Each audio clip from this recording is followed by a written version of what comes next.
Hey guys, good morning. Welcome back to Southern Gal True Crime. I have a special True Crime Sunday live stream today. We're going to be talking about some new information in the Melissa Witt case that I found, come across. We're going to be talking a little bit about Delphi, not a whole lot, because Delphi right now is just a dumpster fire, in my opinion. And we'll be taking a look at, there was a person arrested in these leaked, there were some photos that were leaked of the crime scene, which I think is just absolutely deplorable. And but there was a gentleman arrested for leaking the photos, so we've been taking a look at that. Like I said, I came across some new information on Melissa Witt, and I will also be bringing some a case to you from Evansdale, Iowa, the Lyric Cook and Elizabeth Collins case. And I'll give you a little bit of background on it in case you've never heard of it before. But Mr. Steve, you've heard me mention him before, Mr. Steve from True Crime Web has worked a lot on this case. He has been out to talk to Drew Collins, who is Elizabeth Collins' father. It's just a very sad case, and I just wanted to, I've never done any videos on it because Mr. Steve, True Crime Web, and Chris from the Mom Crew have covered it extensively. So if you want all the details, you can feel free to go to True Crime Web and check it out. And also the Mob Crew. They, like I said, they have done extensive work. Mr. Steve has been up there to Iowa several times to talk, like I said, to talk to Drew Collins, and to and they were found. I believe I gotta get my date straight. They were found just about, I think about 4.5 minutes later after they disappeared. They were found deceased, unfortunately. So I'll be bringing you that information. I just want to bring a little bit more exposure to this case because it doesn't get a lot of attention, and it's a very important case. It's become dear to me through just watching these other creators, Steve from True Crime Web, most notably. It's a passion of his. It's one of his cases that is dear to his heart. So I just wanted to bring it to you to give you a little bit of information on it in case anybody here hasn't heard of it. Michigan Wifey, hello. It's good to see you here.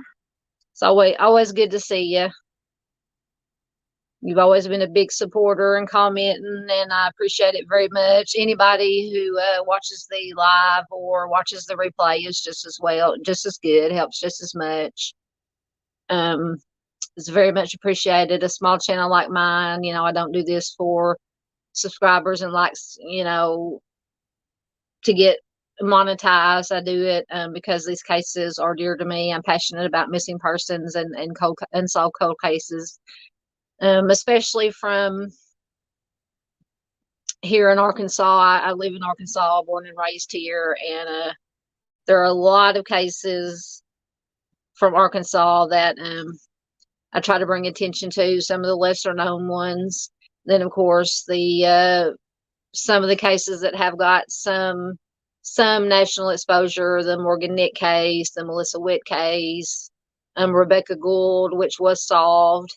I might have to do a follow-up video on Rebecca Gould. And so that's what I'll be bringing to you today.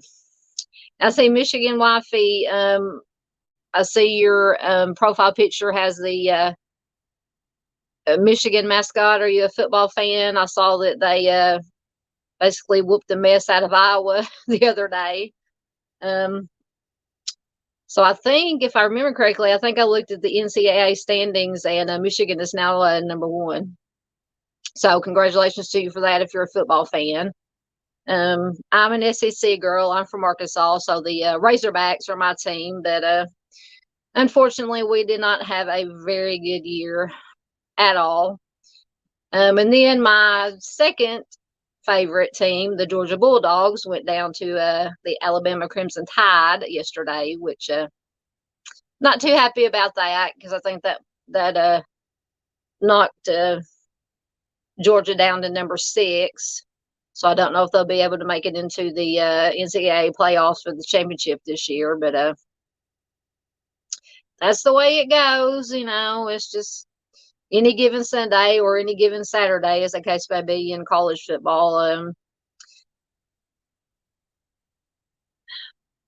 Yeah, yeah. Michigan Wifey says, "Yes, ma'am. We're playing Alabama next." Well, you know what? I will definitely be a Michigan fan for that game because, and no offense to any Alabama fans that may be watching or watch the replay, I always say that just being a SEC girl, any team that any day that Alabama gets beat is a good day. So I'm just going to leave it at that. So I will definitely be rooting for Michigan in that game, Michigan Wifey. And actually, a while ago, when I have 2 younger brothers and my middle brother, back when we were kids, he was a big Michigan fan. I never figured that out. Not that I don't like Michigan, but we're born and raised in Arkansas. So, of course, he was a Razorback fan too, but he was a Michigan fan back in the day. So he'll probably be rooting for Michigan too. So whenever the game is on, I should be able to watch it. So I will definitely be rooting for Michigan. So. And I just want to go over a little bit before we get started. Last week, I didn't post any videos, I don't think, that I remember. I just had a lot going on.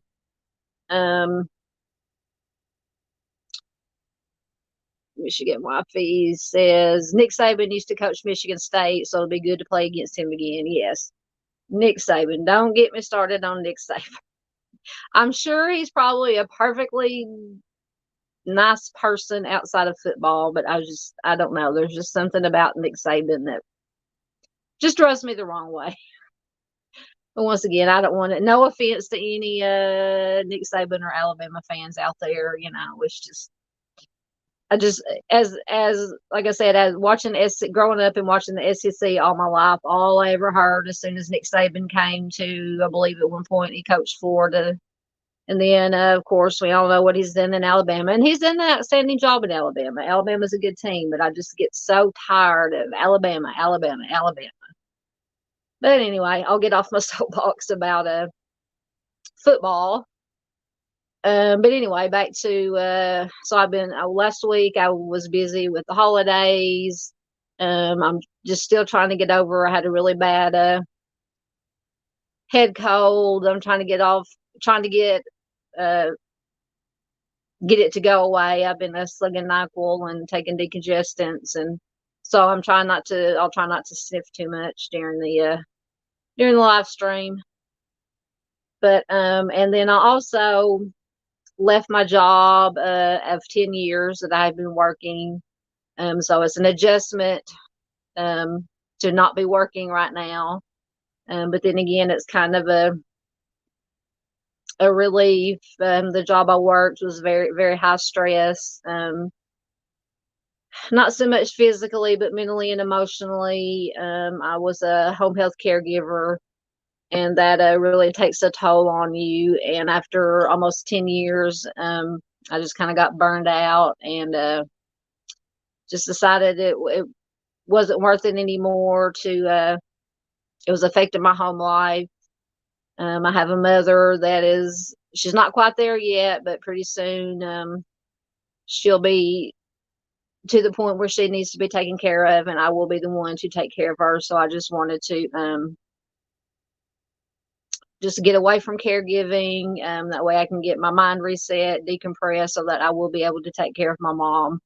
Hopefully it'll be a few years down the road before she needs to be taken care of full time. But I just wanted to be in the right mindset to be able to take care of my mom when the time comes.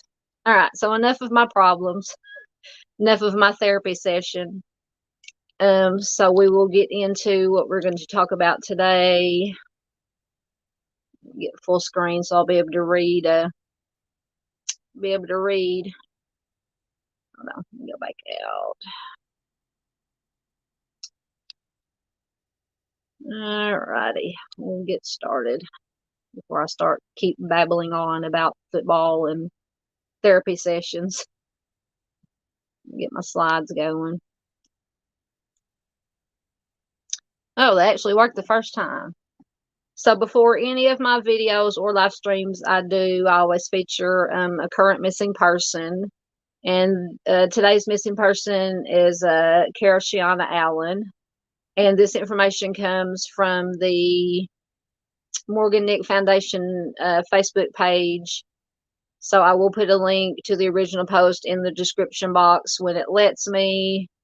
I do the live streams from the StreamYard side, and sometimes on the YouTube side it takes 24 hours before it will let me edit as far as going in and putting links and such in there. But if I remember, I'll try to put it. I think it will let me put it in the comment section as soon as it finishes, as soon as the live stream finishes. So I will put that information in there.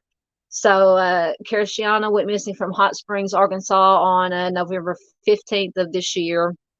So less than a month ago. She is just 17 years old, black female, 5'7", 125 pounds, with black hair and brown eyes, and she was last seen wearing black hoodie and black leggings.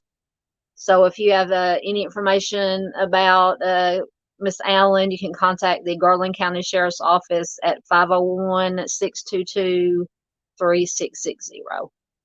So I implore you, please share this to as many people as possible, any true crime groups you're in, friends, family. It's very important to get this information out quickly to help find this young lady.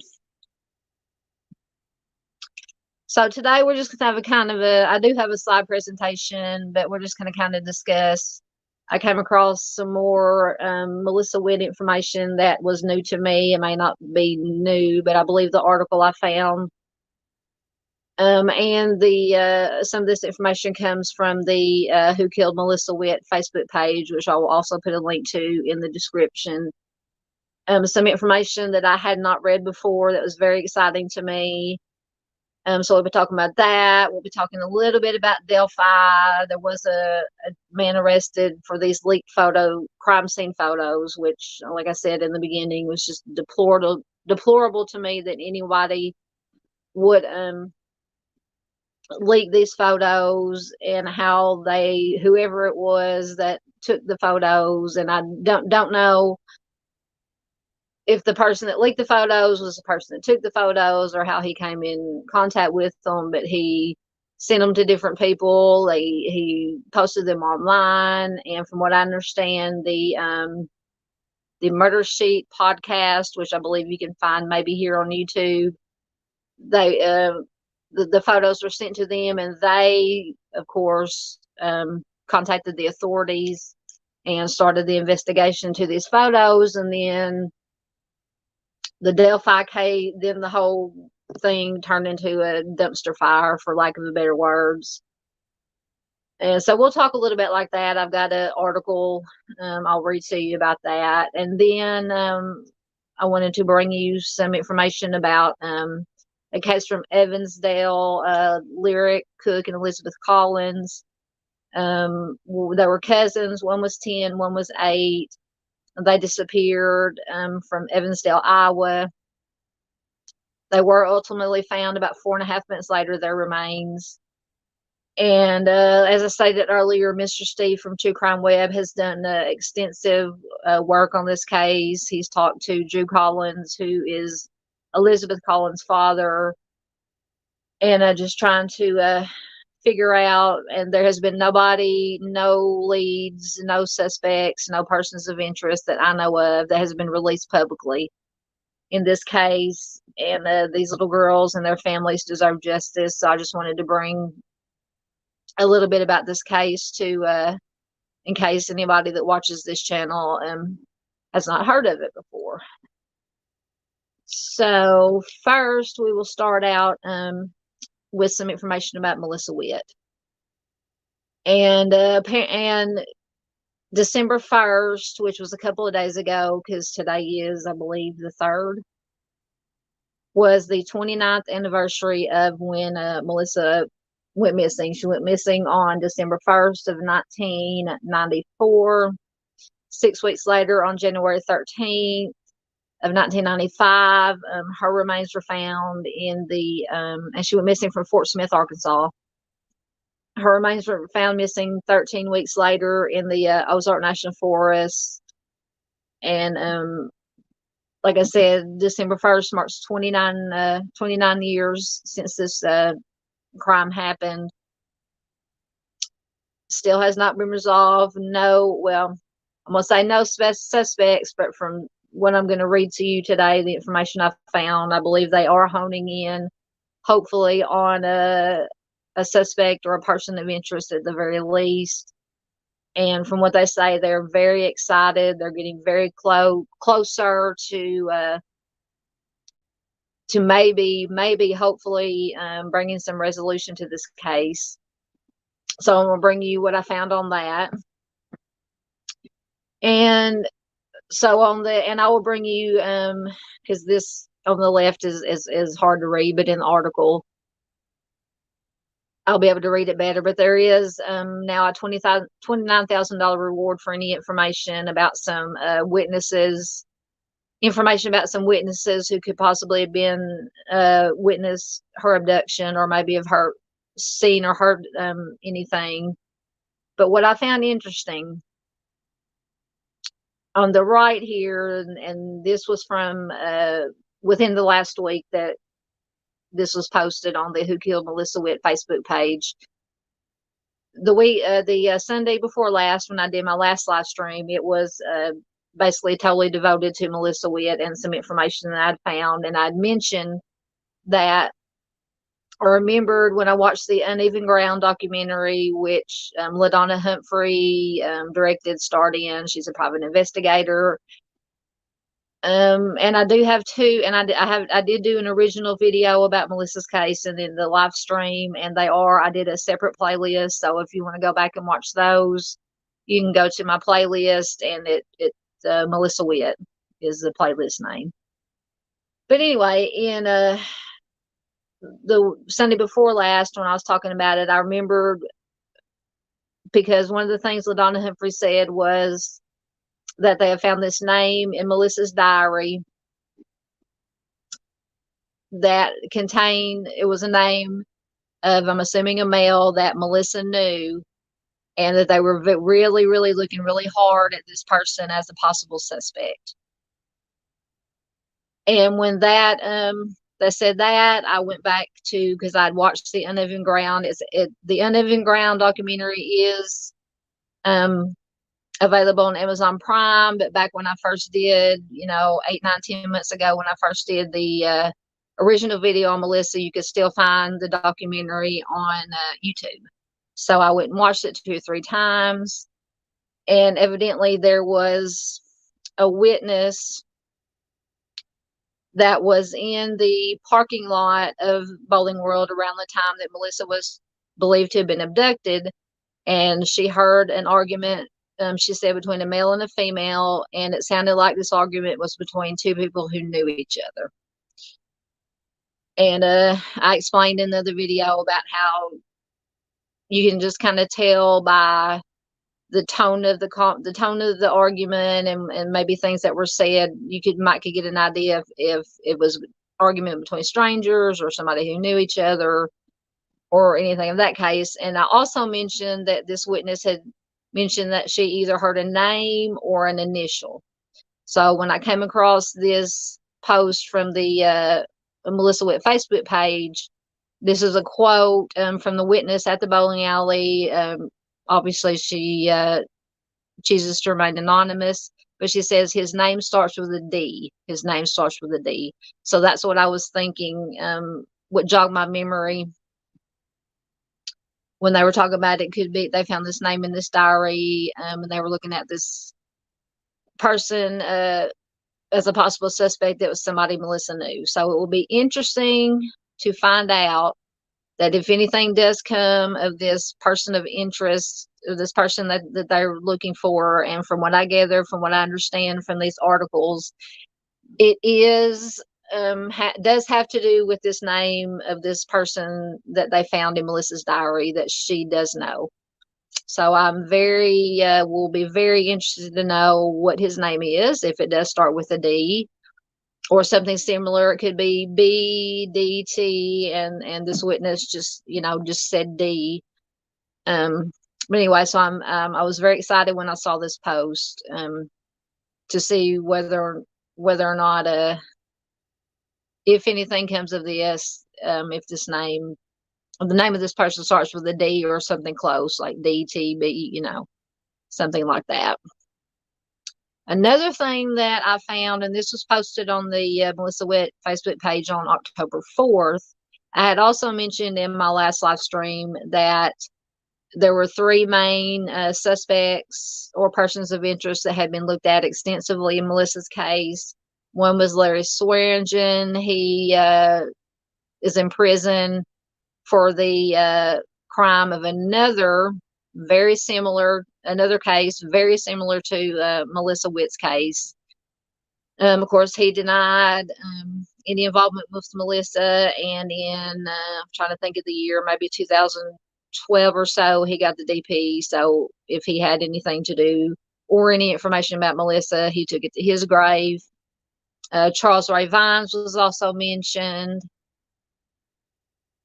He was known to be in the area. He was known as the Red River offender. I can't say the K word or YouTube will flag it.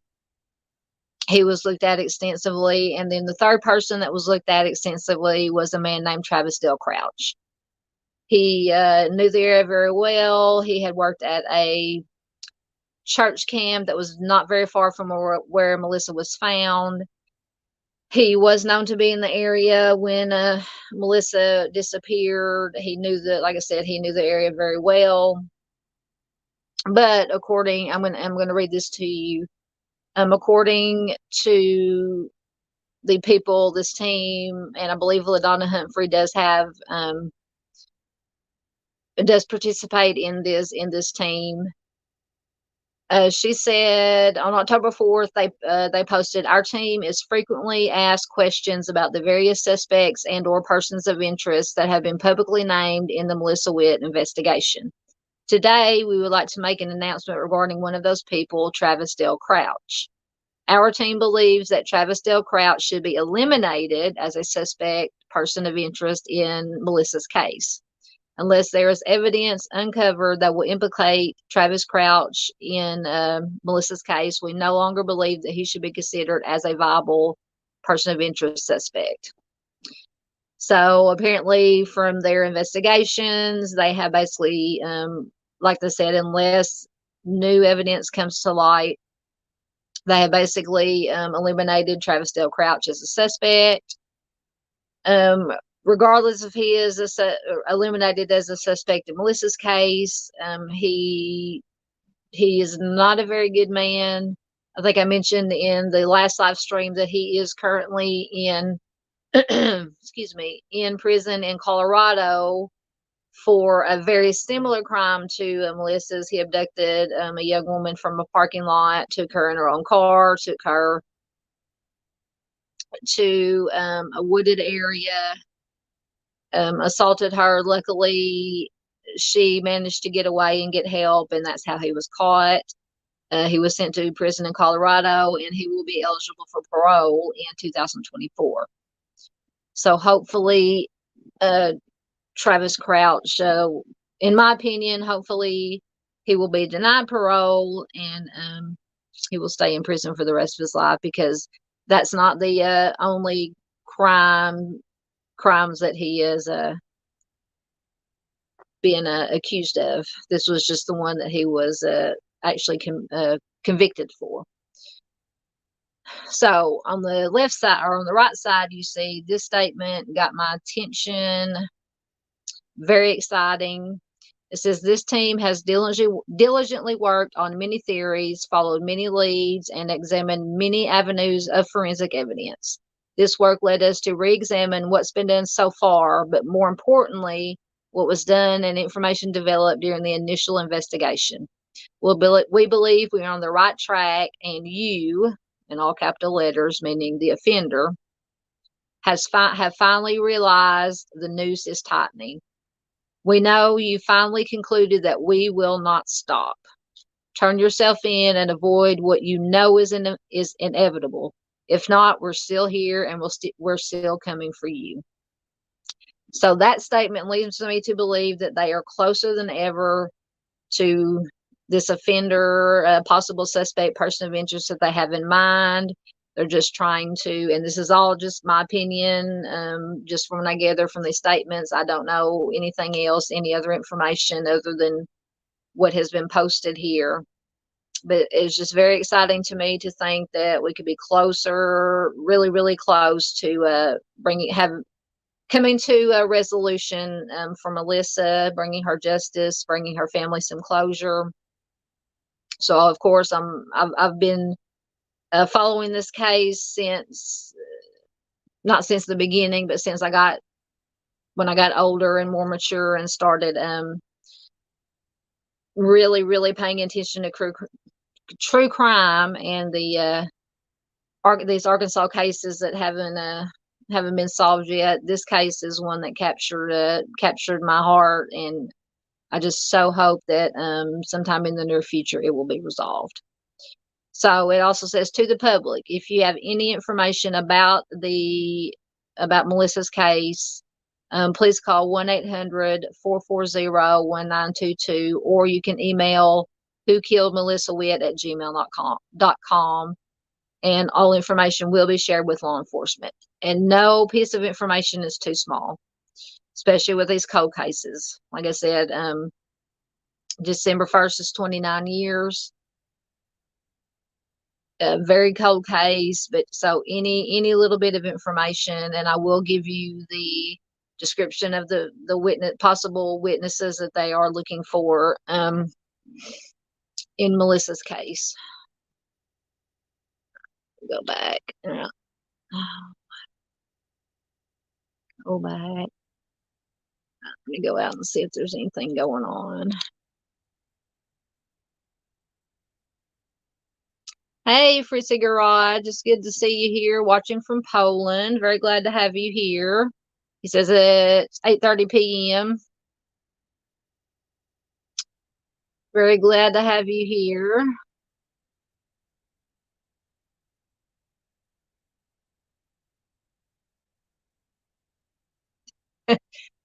Michigan says, I just realized the Lions are playing the Saints. Yeah. Right now, going back to football for a minute. She says, sorry, no more football talk. Hey, we can talk football. We can talk whatever. It is football season. I am a big football fan, NFL and college. I think I started watching the game. And I'm so irritated. Talking about football, I'm so irritated right now. I have Dish Network. And right now I don't have the Fox, because apparently Fox and Dish Network are into it. You know how that goes. Anybody who still has who hasn't cut the cable and still has satellite. So I only have a choice on a CB, whatever game is playing on CBS, and I forgot what game was playing, but when I watched the first part of it, and whoever was playing, I can't believe it. See, my memory is horrible. And it was like 10-0 at the end of the first, so I just turned it off because I knew I had to do this. But anyway, but I am excited. The Chiefs, I believe, are playing the Packers tonight, and my first NFL team is the Bears. So Michigan Wifey, you said your team are the Lions, so we may be enemies. But of course, the Bears once again haven't done very good as usual. But my second favorite team is the Kansas City Chiefs, and they are playing the Packers tonight, so I will be watching that game tonight. So, because it is on channel, it is on NBC, which I do have, so we'll be able to watch that game. Anything else going on? All right. I think I said hi to everybody who's here, and thank you for everybody, all the 2 people that are here right now. Hey, you know what? If it's just 2 people, that is perfectly fine with me. I know the replays get a lot of views, so that's just as good. I'm trying to find. I'm trying to find, because I want to do more live streams, and now that I'm not working at this moment, I'm gonna try to make it through the holidays and enjoy the holidays with my family before I start looking for a new job. But I would like to do more live streams, and I've tried different times and different days, and I know that during the evening is the best time to do live streams. You get more people who will view, but the problem is on the days or nights that I want to do live streams, it would interfere with my favorite creators that I watch, and I want to be able to go and watch their live streams and participate in their chat and support them. So I'm just trying to find a time, maybe sometime in the evening on a day or an evening that I could do some live streams, at least until I have to go back to work. Plus, I share the house, like I said, my mom, I share the house with my mother. She's here, and whenever she's here, I want to spend as much time as I can with her and make sure she has what she needs. Instead of, so that kind of interferes a little bit with when I'm able to do live streams. But anyway, I'll get something figured out, and we'll see what happens. I think, hopefully the more subscribers I get, it'll be a little bit easier and a little bit more beneficial to do live streams. But like I said, my subscriber count, the only reason my subscriber count would matter to me is because it would bring more people would see these stories. And the most important thing to me is to get these stories out about these missing persons and unsolved cases to as many people as possible. So that these missing persons and victims of these cold cases are never forgotten. So anyway, that's my spiel. But anybody watching the replay, if this is the first time you've watched, please do consider subscribing and hitting the bell to all, so you will get notifications of when I upload videos and happen to do a live stream. I try to give at least a day's notice when I do a live stream. So people will have a chance to, if they have time, to come in and join us and chat. All right. I think I'm caught up.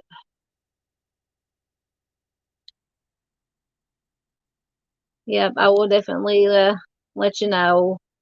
And I know Mr. Steve. Thank you. Yep, it takes time to build followers. Keep at it. Yes. Yep. Absolutely. And I haven't even been doing this for a year yet. And I consider myself lucky that I think when I check today, I'm up to 302 subscribers. So that makes me very happy. I take it in increments. I take what I can get. I just try to do the best I can to be honest and transparent and bring these stories with integrity, and not because there's some creators out there that just all they do is for the hype and the controversy and the misinformation, and I just strive to do the best I can to bring you the information to the best of my knowledge as I know it. Use credible sources for this information that I bring to you, and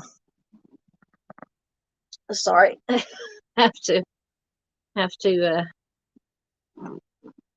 get a little bit comfortable here. I'm still having back problems, and when you get older, you find that everything gets stiff if you sit in one position too long.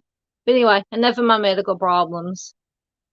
Yes, Michigan Wifey, I like that name too. I believe I have seen penis butter in some other creators that I watch on a regular basis in some of their chats. So, all right, we will get back to. I can get my. Okay, I think I've actually made it back to the right slide. So I did have an article. No, wrong slide. that I wanted to, oh my goodness. I always have trouble with these slides. An article that I wanted to read about when we're talking about Melissa Witt still. And this article is from December 1st of this year, so just a couple of days ago. And I'll just read a little bit from it to you about some new information to me. Let me get a drink right quick. I feel like my voice is froggy. Anyway, some new information or new to me that I haven't read about Melissa's case, and it's very exciting. As like I said in the post that I read from the Facebook page, apparently they are very, very, very close, getting closer to a suspect. So December 21st of this year marks the 29th anniversary of 19-year-old Melissa Witt's abduction from the Bowling World parking lot in Fort Smith. And for anybody who doesn't know Melissa Witt's case, I'll just give you a little bit of information that is included in this article. On January 13th, 1990, she went missing on December 1st of 1994 from the bowling alley of Bowling World in Fort Smith. On January 13th, 1995, her body was found by two hunters in the Ozark National Forest. Her body was nude. She was placed near a headstone-like rock. According to officials, she had been strangled. Her clothes, shoes, and jewelry had been taken, which included a Mickey Mouse watch. And her clothes were never found. And apparently, from what I read in this article, this Mickey Mouse watch is playing a big part in what they're looking at as far as suspects and persons of interest. For the past 29 years, Melissa's case has remained open. To this day, investigators still receive leads from time to time.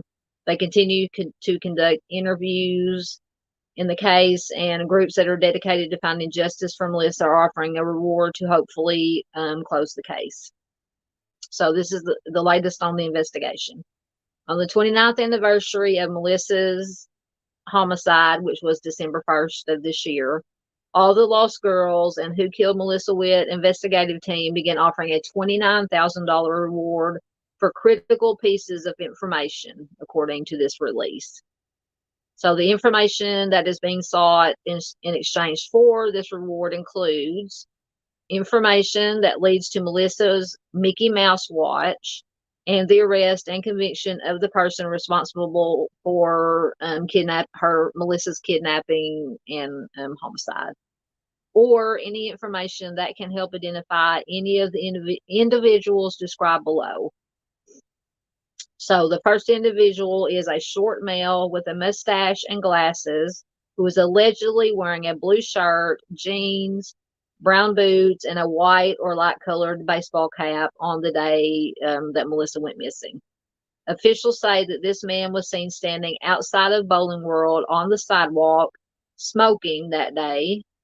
Officials say it is likely that this man heard and or saw the very loud altercation between Melissa and her abductor.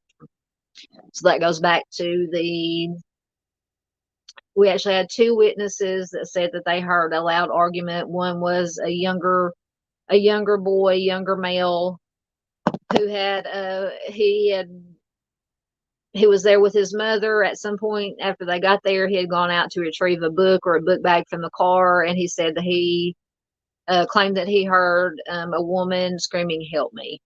And then we have the second witness that was interviewed on the Uneven Ground documentary that said that she heard this very loud argument between a male and a female. It sounded like it came from two people, or was from two people that knew each other were arguing, and that the name that she heard, the male name that she heard began with a D.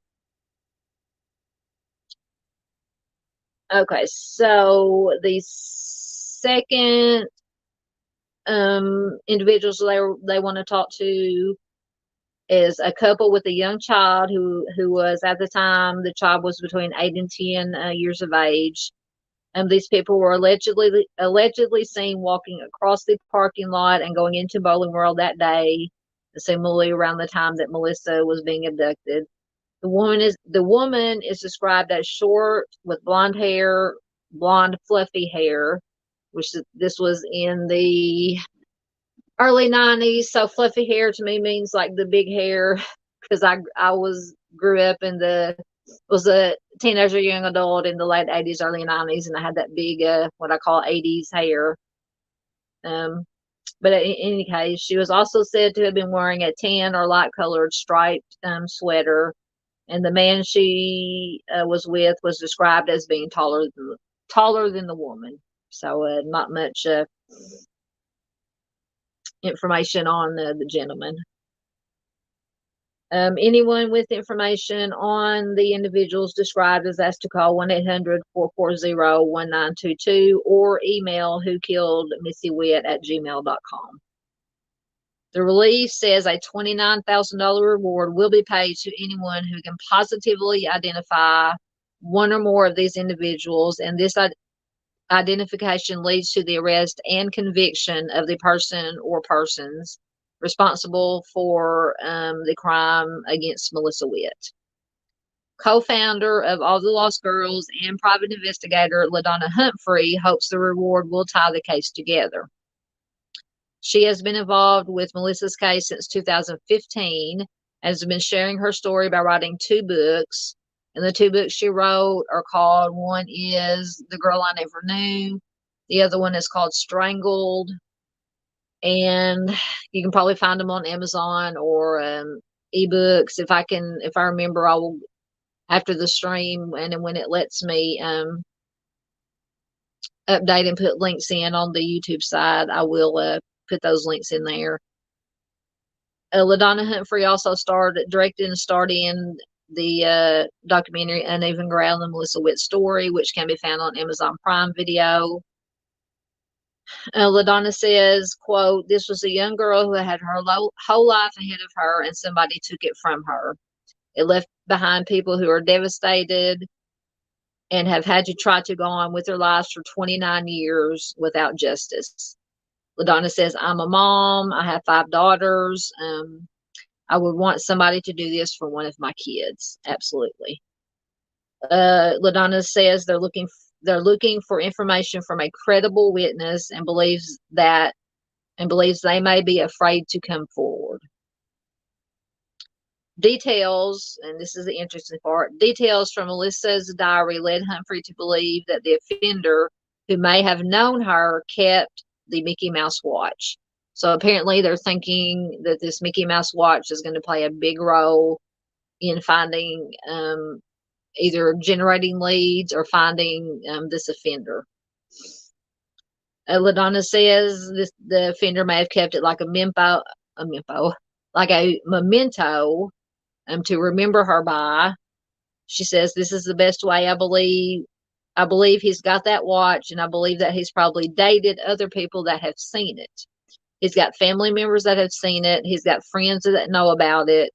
And she says that LaDonna Humphrey says that she firmly believes that this Mickey Mouse watch is going to be the key to finally, hopefully, resolving this case and finding Melissa's offender.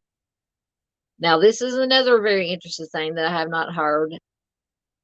LaDonna Humphrey said that there is DNA evidence in Melissa's case, but explained that investigators are being very cautious.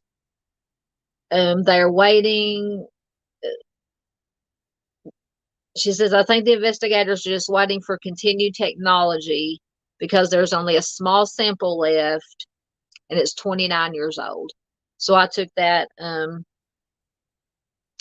to mean that, and I never knew, this is the first that I had heard. Of course, I could have overlooked it in the millions or hundreds of articles I've read about this case. I never knew that they had collected DNA from the scene. But this is very exciting. But like I said, once again, if it's a very small sample, it's 29 years old, they may only have one shot to test it to try to, and I'm assuming that this DNA came from the offender, obviously. So they just have to be very, very careful and wait for the right technology. They may only get one shot to test it, and as I said, to get it right, to try to match it to a potential.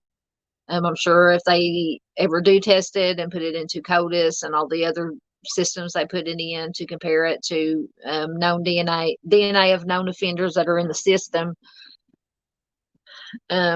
or if they find this, if they ever get the DNA from this alleged offender that's been mentioned in their diary, who may have the Mickey Mouse watch, maybe someday be able, if they can get this offender's DNA, to test it to this DNA they found at the crime scene. It's just I would love to hear Mr. Steve from True Crime Webs. He could give a better explanation of this than I can, because he is former law enforcement. He is, or was at the time, a state certified crime scene tech. So he knows all about DNA and how it's tested, or how it can be tested, and the collecting of it. So I would love to hear his thoughts at some point about what he thinks about this DNA that was found in this case. All right.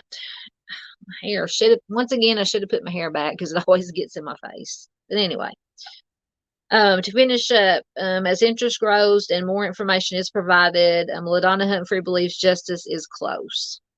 I believe that, and this is a quote from LaDonna. She says, "I believe that we are going to see it solved in the next year," which is very exciting. She says she firmly believes that.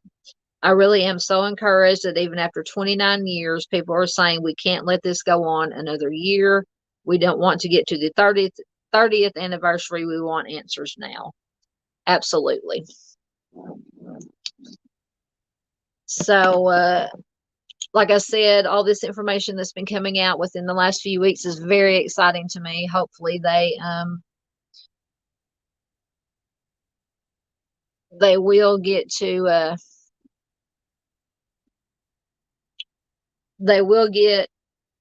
point where hopefully this DNA can be tested.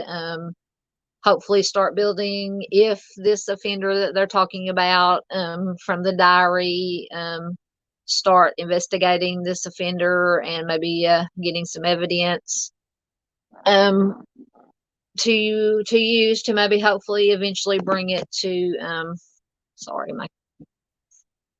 I've got to get a new camera stand or something, because my camera goes all over the place. But anyway, so that is the latest on the Melissa Witt case, which I find very exciting. So now, once again, if I can get my slides to work.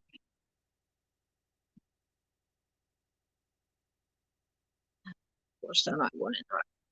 So now we'll talk a little bit about Delphi. Hopefully, if you're here watching or watching the replay, you know, find the article. You know the Delphi case.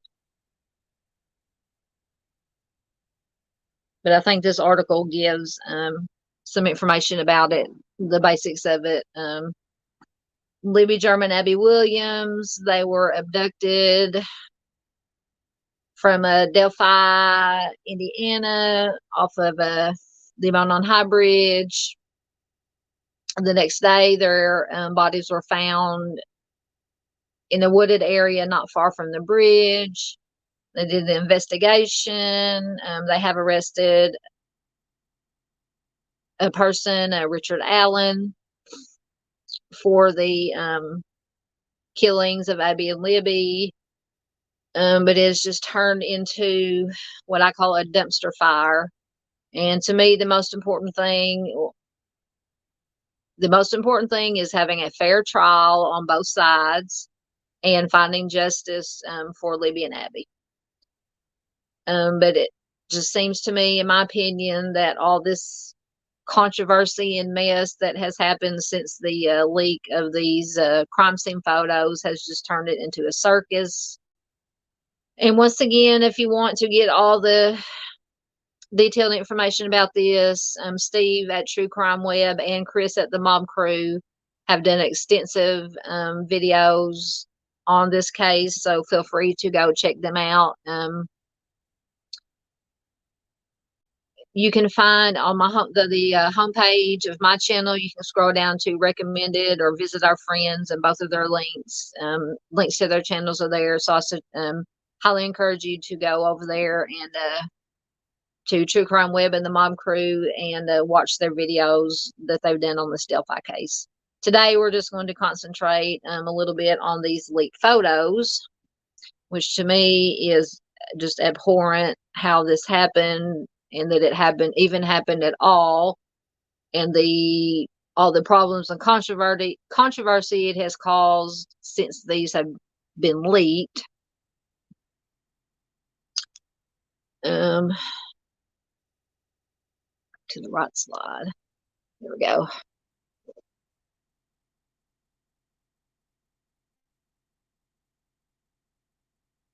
All right, so this article comes from the independent.com, and it is from within the last week or a week and a half. It says Delphi murders, man charged over leak of graphic crime scene photos. A man has been arrested over the leak of graphic crime scene photos taken from the wooded trail where teenage best friends Libby German and Abby Williams their lives were taken. And what marks the latest twist in the tragic Delphi case, 41-year-old Mitchell Westerman of Westfield, Indiana, was taken into custody this week and charged with one count of conversion. I don't know what conversion means, but I'm assuming it has something to do with the leaking of the photos. I'm not a lawyer. I don't understand all the legal mumbo jumbo. But in any case, Mr. Westerman is a friend and former co-worker of Andrew Baldwin, one of the two attorneys who was representing Richard Allen, who is the man who was arrested and charged with these crimes, up until last month when they dramatically quit over the leaked photo scandal. Court documents revealed that Mr. Westerman, who used to work in Mr. Baldwin's law firm but was no longer employed at the time of the leak and never worked on the Delphi case, confessed to being behind the leak. The 41-year-old told law enforcement that he would often stop by Mr. Baldwin's office for a visit, and during one visit, he came across a trove of evidence from the high-profile case spread out in the conference room. Now, to me, this is the first of many. Now, once again, I don't understand what goes on behind the scenes of these cases, but if this evidence and these crime scene photos were left spread out, as he says, in a conference room, why were they left just spread out on a table or whatever the case may be in the conference room? That would be my first question. It looked like they would be under lock and key if nobody was in there with them, with the evidence. And this whole thing is just confusing to me. I mean, why would you leave that kind of evidence just laying out on a conference table without somebody being in there with it, guarding it or whatever, or at least have a door locked? To me, it is just, I don't understand why this evidence was just left out on a conference table where anybody could come in, look at it, take pictures of it, which is what happened.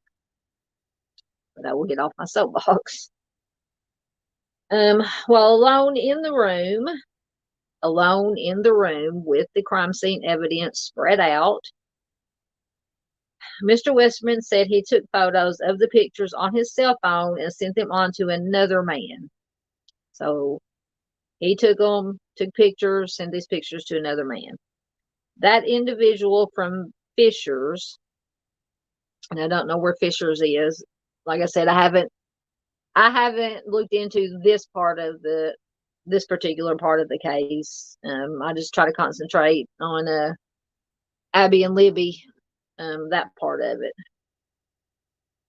The individual from Fishers then shared the images further to a man in Texas who sent them to several YouTubers. That's another problem, another mistake, and podcasters, and shared the images online.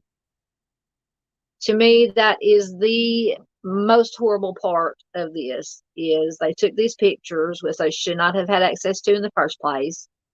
Not only did they take pictures of them, they sent them to other YouTubers who 99% of YouTubers or creators on here in true crime are good people, honest people. They,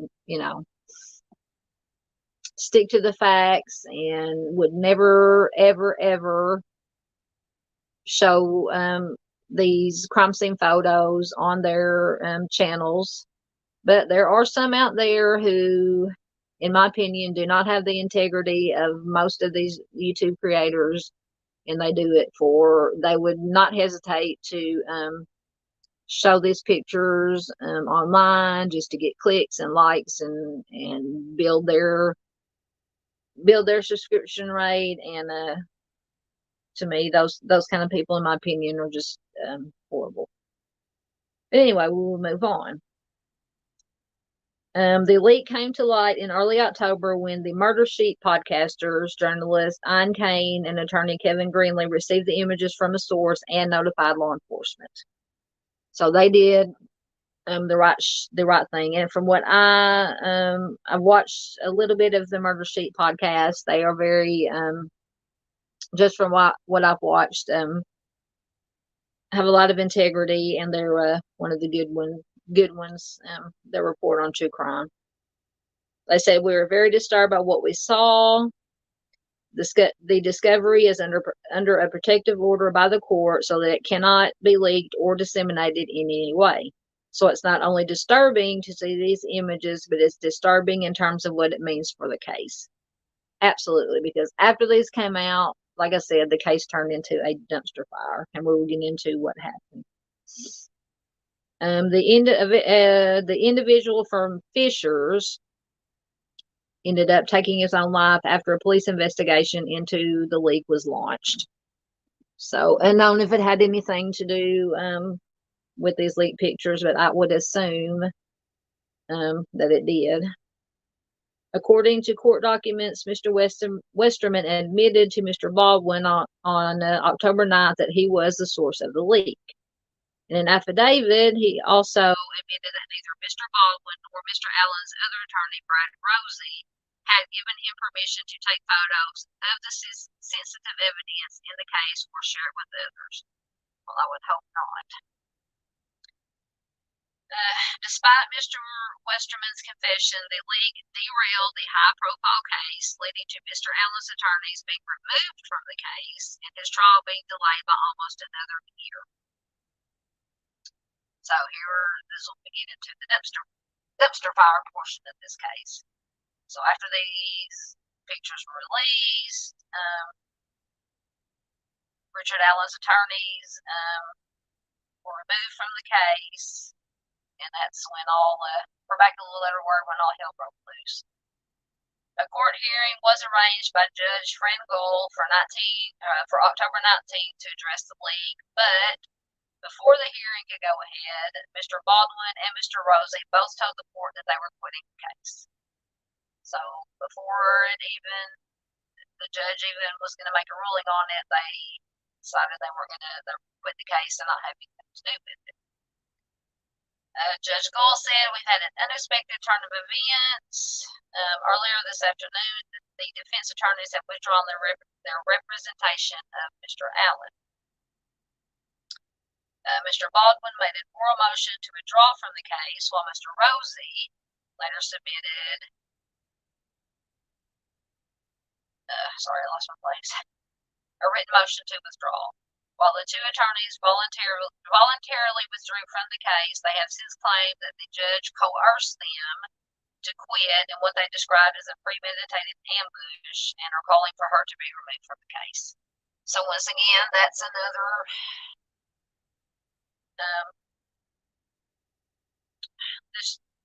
to me, all this mess is what I call it, for lack of a better word, is taking away from, if Richard Allen, once again, he's innocent until and unless he is proven guilty, is taking away from the most important part of this case, which is getting justice for Abby and Libby, whoever the offender may be. If it turns out not to be Richard Allen, fine. Then they will hopefully reinvestigate and look at if there are any other suspects or persons of interest, reinvestigate the case. But the most important thing is getting justice for Abby and Libby, and for her parents and family. And this whole thing has just become in my opinion, this is all my opinion, has become a circus, and just now I believe they pushed, the trial has been pushed back a year at least. It says Judge Gold ruled against it. Well, okay, so Mr. Allen also sent a letter, Richard Allen sent a letter to the court asking that the attorneys be allowed to stay on his case. Judge Gold ruled against it and pushed back the trial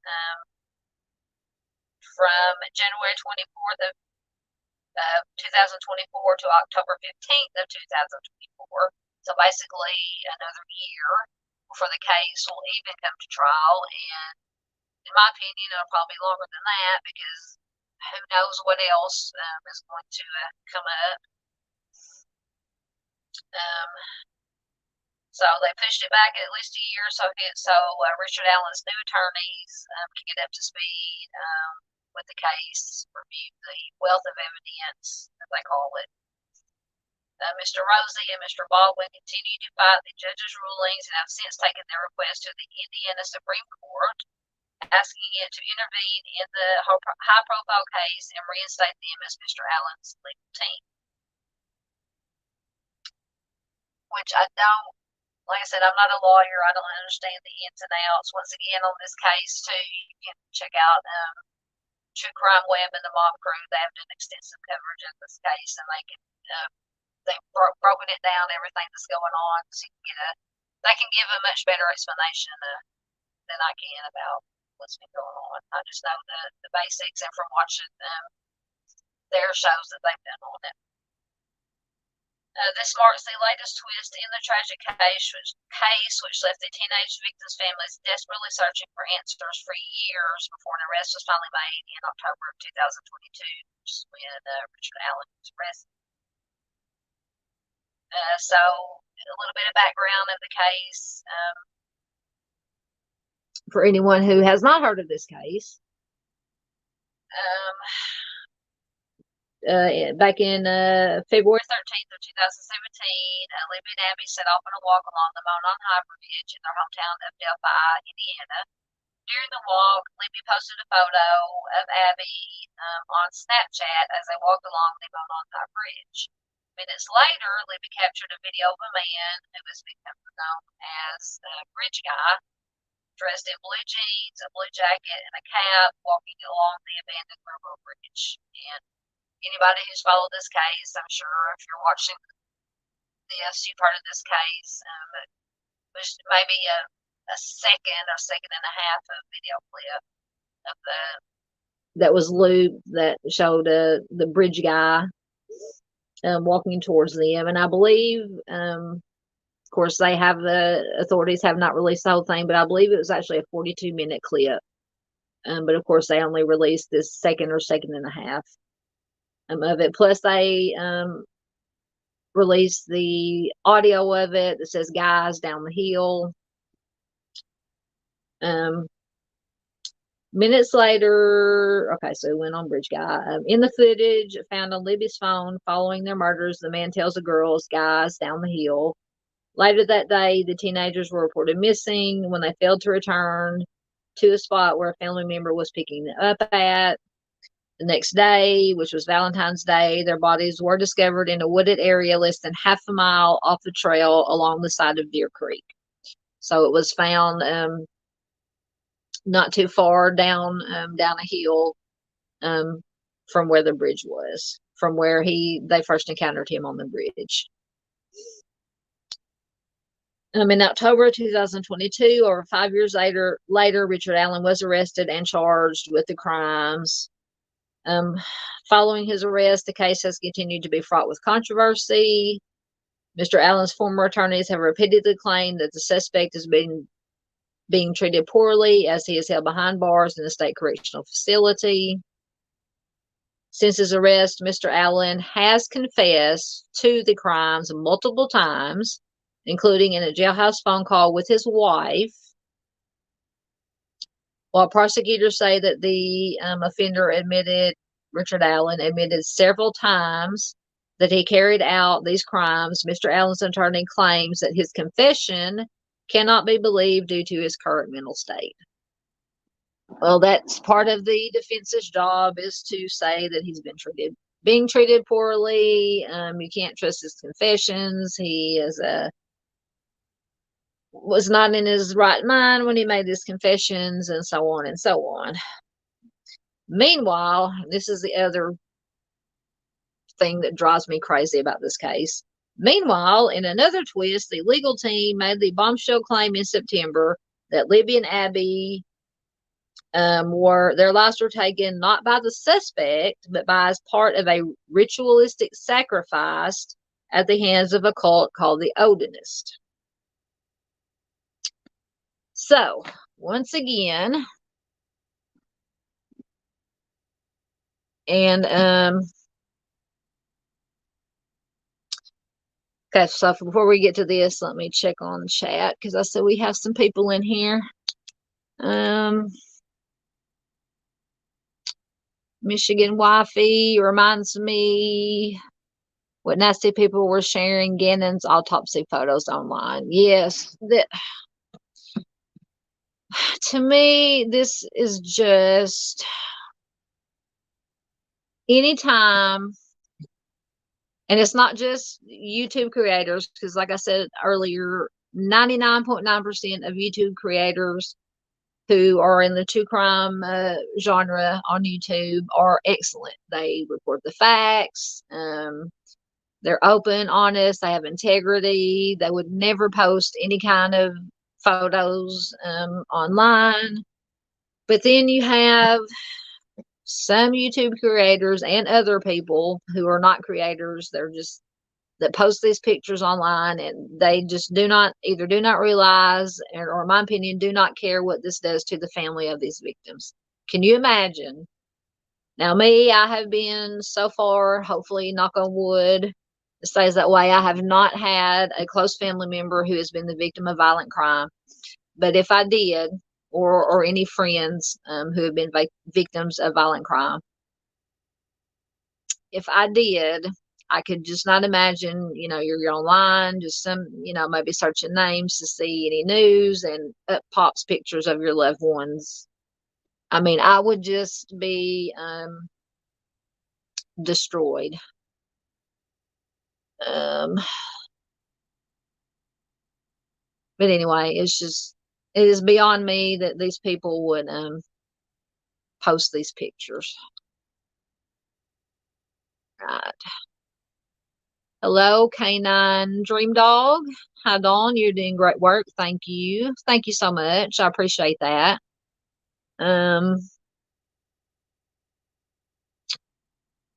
Says, I sub by Steve. I'm Meg, the dog trainer from Australia. Oh, okay. All right. Thank you so much. Yes, I love Mr. Steve. He is, when I first started, because I watched YouTube just when I first started watching YouTube. I got on there watching music videos and things of that nature. And then when the Idaho 4 case came along, Brian Koberger, I'd always been interested in true crime, but when the Koberger Idaho 4 case came along, that just blew my mind, got my attention, and I was just searching for any information that I could about this case and any new information. So, of course, I went to YouTube, and, of course, YouTube, that case was all over YouTube. And I found Mr. Steve's channel, True Crime Web, and a couple of others. Well, I found a lot of them, but the ones that I stuck with that were they honest and transparent, knew what they were talking about, former law enforcement, and people who cared. Mr. Steve was the main one, and I have stuck with him ever since then. Him and Chris from the Mom Crew is the other one. So I just love Mr. Steve and Mrs. Steve to death. And when I started my channel, he was a big Mr. Steve and Mrs. Steve, and Chris from the Mom Crew were my inspirations when I decided to start a true crime channel, to start my channel. And Mr. Steve has been very kind to me, even early on when I first started my channel, and just have done, a few videos that are very bad. I like to think in about the year or so that I've been doing this, that I've got a little bit better at doing this. He always gave me words of encouragement, reached out to me, told me if I ever had any questions or needed anybody to talk to feel free to email him.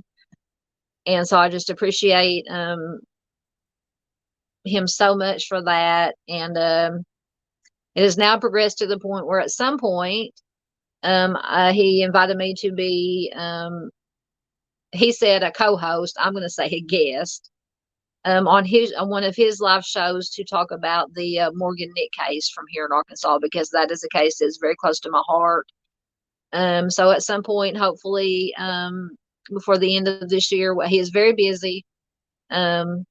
So whenever he gets time in his schedule to have me as a guest on the show to talk about this case, I'm going to be very humbled and very excited to be on his show.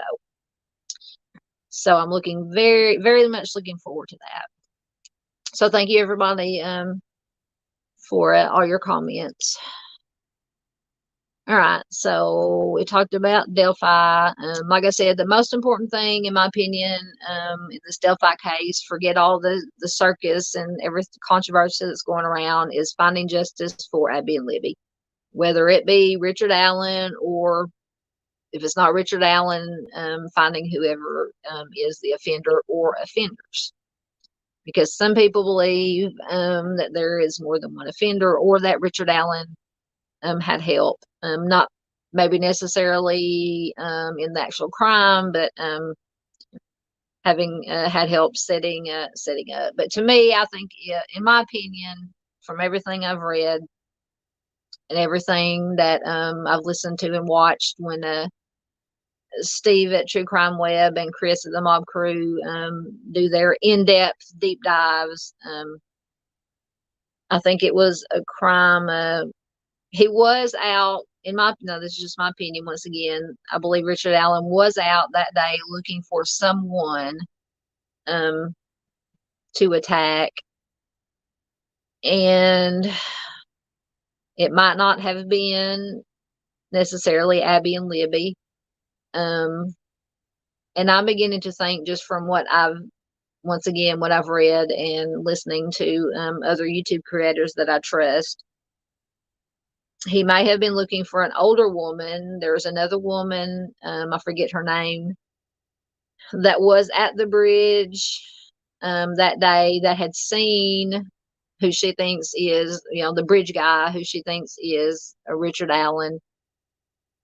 And that she kind of got a feeling of the creep. She turned around and left, and she could very well have been Richard Allen's victim that day. But for some reason, luckily for her, she got this creepy feeling, or for whatever reason, she turned back and left. I think, in my opinion, bridge guy, I'm just going to say bridge guy, I'm not going to say Richard Allen, because once again, he's innocent until proven guilty. Bridge guy may have followed her back out to the parking lot, and then figured out, hey, she's leaving, there may be other people around. Abby and Libby, around the same time, Abby and Libby were going towards the bridge. He turned around, bridge guy turned around, followed them back, and it was just unfortunately, Abby and Libby were the ones that he chose that day to do his evil deed. All right. So now I do want to get, before I run out of time, we're an hour and 15 in, get to, get the right slides up. Get to the cook, or the case of Elizabeth Collins and a Lyric Cook. And this is from Evansdale, Iowa. Lyric and Elizabeth went missing from Myers Lake, which is in Evansdale, Iowa, on July 13th, 2012. And I don't want to go back out and take this off so I can read, so I can see what I'm reading. And unfortunately, their bodies were found on December 5th, 2012, which is about 4.5 months later, at Seven Bridges Wildlife Park in Bremer County. And I'm trying to see how far away. I'm sure in these slides it tells how far away the Seven Bridges Wildlife Park was from where they went missing from. So Lyric Cook Morrissey was 10. Elizabeth Collins was 8. They were reported missing to the Evansdale Police Department in Evansdale, Iowa on Friday, July 13th of 2012.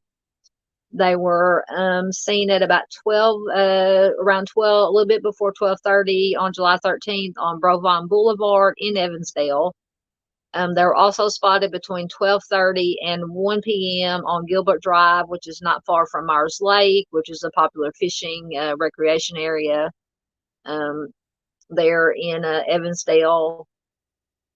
And apparently Evansdale is a city of about 4,700 residents. So it's a fairly small town. The town I live in is very small. It's about 2,000. One and a half to 2,000 people, so very small. Their bikes and Elizabeth's purse were found later on a trail on the southeast corner of Myers Lake, and this picture you see at the top is Myers Lake. Around 4 p.m. that day, the same day that they went missing, but there were no clues to their whereabouts. All they found was the bikes and Elizabeth's purse. And the purse, I believe, had been found. The bikes were kind of found off the trail, and I believe, if I remember correctly, the purse had just been kind of tossed into the woods off to the side of the trail. Because from what I understand, there was a walking / bike path that kind of circled the lake and kind of went through the town a little bit. Not unusual for, and I believe this is not the first time that Lyric and Elizabeth had ridden their bicycles down this particular path. So we fast forward to Wednesday, December 5th, 2012, which is about 4.5 months after Lyric and Elizabeth disappeared. Hunters did come across 2 sets of remains in the Seven Bridges Wildlife Park near Reedland in Bremer County, which is a wildlife preserve area, which was 25 miles from where the girls were last seen. And the picture there on the left is a picture of the area where the girls were found. They contacted law enforcement, obviously, to report it.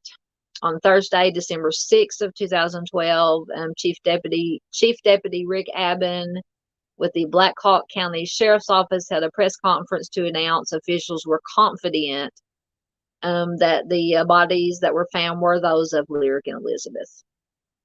Abbott said there were no other missing person cases, and the remains that were found were of a smaller stature. So they were obviously those of children. On Monday afternoon, December 10th, the Iowa State Medical Examiner confirmed that the bodies found on Wednesday were those of Lyric Cook and Elizabeth Collins. Chief Kent Smock of the Evansdale Police Department received confirmation Monday, according to the Black Hawk County Sheriff's Office press release. Of course, the families were notified before it was released publicly. And after that, no other information was released to the public other than the confirmation that the bodies that were found were Lyric and Elizabeth. This is just such a sad, sad case. Like I said, it's one that's maybe got a little bit of national attention, but as I said before, Mr. Steve with True Crime Web, this is one of his pet cases, as I call it. Mr. Steve from True Crime Web has actually gone out to Myers Park and to the bike path where they went missing from. He has taken extensive drone footage showing the path that they would have taken, where the bikes were found, where the purse was found, and he has also gone out to the Seven Bridges Wildlife Park where their bodies were found. He has he's walked out there himself. He's taken drone footage. He's, like I said, he's just done diligent, extensive documentation of this case, and I just commend him for that. And once again, I encourage you to go over to his channel, and he does have, I believe, a Delphi playlist. You can go in and watch all the videos and footage that he has documented about this case. So 6 months after Lyric and Elizabeth were found, authorities announced in June of 2013 that 3 separate witnesses who said that they had seen a white, older model, full-size SUV type vehicle, which was, they said, similar to a Chevy Suburban or a Ford Bronco. And this vehicle was parked at Artemis Avenue on July 13th, and this street meets up with the bike trail where the girls were found. So if I'm going back to what the video drone footage that I've seen, watched, that Mr. Steve uploaded, and what he said, what his thoughts were about this, is that the place where the bicycles and the purse were found, and where Lyric and Elizabeth were abducted from, was a perfect ambush point, as he called it. The bike path that they were on kind of funneled into what he called a bottleneck. On one side, I can't remember if it was on the left or right side, there was a fence that separated the bike path from a busy street. And then on the other side, it was like if I remember correctly, a very heavily wooded area. And the bike path came out onto this other street, or a clearing in the area. And in his opinion, it was a perfect ambush bottleneck place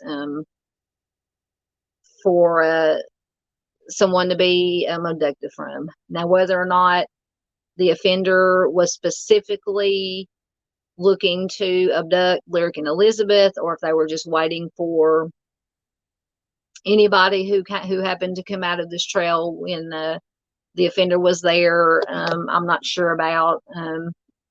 But in any case, Lyric and Elizabeth, unfortunately, were the ones that came into this bottleneck, to this ambush area, and they were taken from there. 2 witnesses said that they seen this white SUV parked between 2 bike trail signs, and I believe there was a gate that at the end of the bike path, and the gate was open, I believe, if I remember correctly. The other witness told police that they saw the vehicle parked near the woods on the east side of the lake, which is only a few hundred feet from where the bikes were found. All 3 witnesses said they'd seen this SUV sometime between 11:30 a.m. and 12:30 p.m. on July 13th, the same day and approximate time period when Lyric and Elizabeth went missing. And this was reported by WHO TV Channel 13. This was reported on June 24th, 2012. So that is the brief explanation of how and when Lyric and Elizabeth were abducted and when they were found. During a press conference that day, police said they believed that the person who abducted Lyric and Elizabeth were likely local. The FBI's Behavioral Analysis Unit developed profile of the suspects. They released new details drawn from the FBI study and unveiled those conclusions on the Evansdale police webpage for Lyric and Elizabeth. And here is, I don't know if this is the whole profile, but this is just the important points. The offender profile concluded in part that the offender is familiar with both Myers Lake and Angels Park in Evansdale and the Seven Bridges Wildlife Area, where they were ultimately found deceased in Bremer County. The suspect chose Seven Bridges because he or she was familiar with the area and knew it was secluded. And yes, from the drone footage and when Mr. Steve from True Crime Web went out there, it's very secluded. In my opinion, you would have to know the area. A stranger passing through wouldn't just happen across it and say, "Hey, this is a good place to dump these victims." The offender blends in with and may be part of the Evansdale, Bremer, and surrounding communities. Once again, this harkens back to Richard Allen, if he is the offender. Once again, innocent until proven guilty. The suspect likely used quiet coercion to gain the girl's compliance into leaving Myers Lake using a ruse or threats of violence, and that other possible characteristics include. So before we get into that, he used quiet coercion. So that would lead me to believe, just in my opinion, he possibly had some kind of weapon, maybe a gun, a knife, or some way that he coerced Lyric and Elizabeth to, or scared them into getting into the vehicle with him, with he or she, going off the assumption that it is a male offender. The suspect may have other possible characteristics, including he may have been experiencing stress related to legal troubles, spousal problems, employment difficulties, financial strain, or mental health issues in July of 2012. The suspect may avoid discussing the case or showing interest in the matter, but is likely following developments in the media. The offender may have attempted to abduct children or adults in the past. Now, that has also come up in discussions. Other creators and the authorities, I'm assuming, have looked into to see if there are any other missing persons or attempted child abductions that happened around that area in maybe the years before and after, or around that same time. Following the disappearance, the suspect may have altered his or her physical appearance, such as changing hairstyle, facial hair. The offender's vehicle may also have been altered with a new paint job or reupholstery. So, once again, the FBI profile is the standard, generic thing that is usually always stated. But I mean, if it's a proven formula, then I can see why they would, use basically the same profile with maybe a little bit of changes here and there. But to me, for this case to be solved, in my opinion, that somebody somewhere, they might have realized it, had to have seen something. Hopefully, I'm not going to say had to have seen something because we don't know. We weren't there. But hopefully somebody saw something suspicious. This vehicle that's been described, this white SUV, that may have been seen driving around, and it could be that this SUV had driven around before, maybe staking out the area, looking for the best place to abduct somebody from, or just trolling, like I say, trolling for victims. So hopefully, something will jog somebody's memory in these cold cases. No, I always say it, um, no piece of information is too small. So anything is helpful. So a little bit about these two beautiful little girls who lost their lives. We have a Lyric Cook, and I believe this is from the obituary or the funeral service. I'll put a link to where I found all this information. It says Lyric was a very special young lady. She was an infectious joy to be around, with a smile that radiated with love. In her short years, Lyric came to know the Lord Jesus Christ and the importance of salvation through Jesus for the people of the world. She had a heart of compassion for her family, her friends. She enjoyed bowling, cheerleading, and gymnastics. She loved to be outside playing, doesn't matter if it's rain, snow, or sunshine. Most seen was Lyric's unconditional love for her family and her special love for her brother Dylan.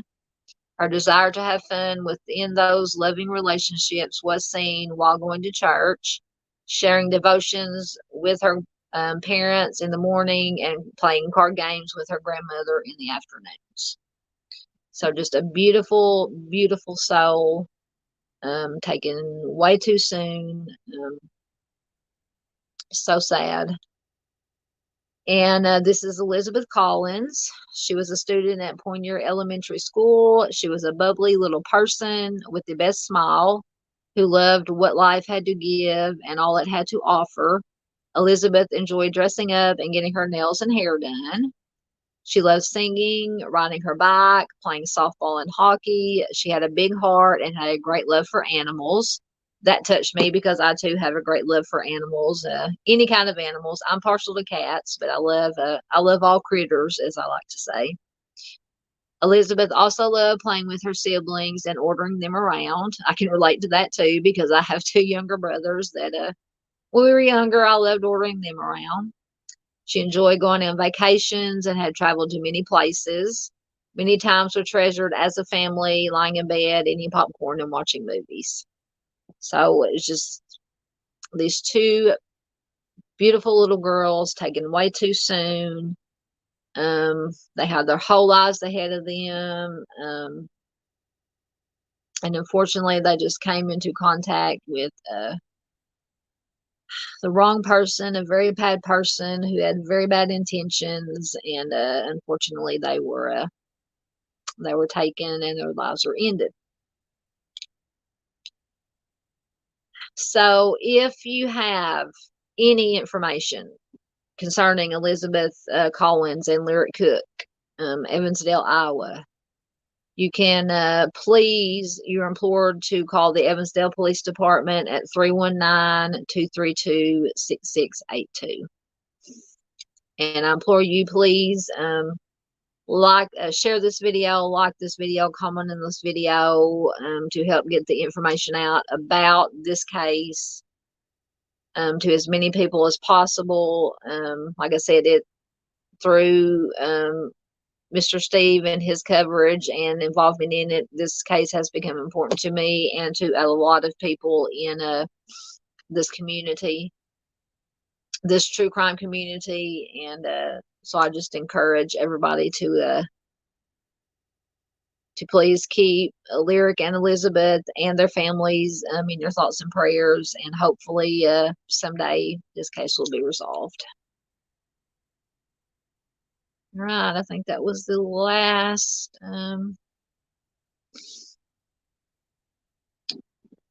thing I had for you today. So it's been about an hour and a half, so I feel like my voice is starting to go out on me. So I will end it here. I appreciate everybody who came into the chat today. Canine Dream Dog, Michigan Wifey, see who else was in here. Penis Butter, Fritzy Garage. Appreciate you coming in here all the way from Poland and dropping by. Anybody who's watching on replay, thank you so much. I appreciate it. With a small channel like mine, watching the replay helps to any likes, shares, and comments helps it get out to as many people as possible to help get the information out about these cases that are so important, important in general, important to me, and to a lot of other people. So I just appreciate you very much. If you have not subscribed, if you like what I do here at Southern Gal True Crime, please do consider subscribing. Hit the notification bell to all so you'll be notified when I upload new videos or schedule or do a live stream. Mondays, I do Missing Person Monday video. Friday, I have the case of the week. Every other Sunday, I do a True Crime Sunday live stream. And I think on the Sundays that I can't do, because I only have the house to myself on every other Sunday except for me and the cat. On the off Sundays that I don't do a live stream on Sunday, I may start doing my Missing Person Monday live stream every other Monday. But I still have to get that worked out. So anyway, I will quit babbling. Once again, thank you to everybody who was in chat, everybody who's watching replay. I will have my Missing Person Monday video uploaded sometime tomorrow afternoon, early evening. So please look out for that. So until then, everybody take care of yourselves. Be careful out there, and take care of each other. That is the most important thing. Sorry, I'm trying to multitask. That we can do is take care of our fellow human beings so that we can all make it through this life safely. So, like I said, be on the lookout for my Missing Person Monday video tomorrow, and I will see you next time. Thanks, guys. Bye-bye.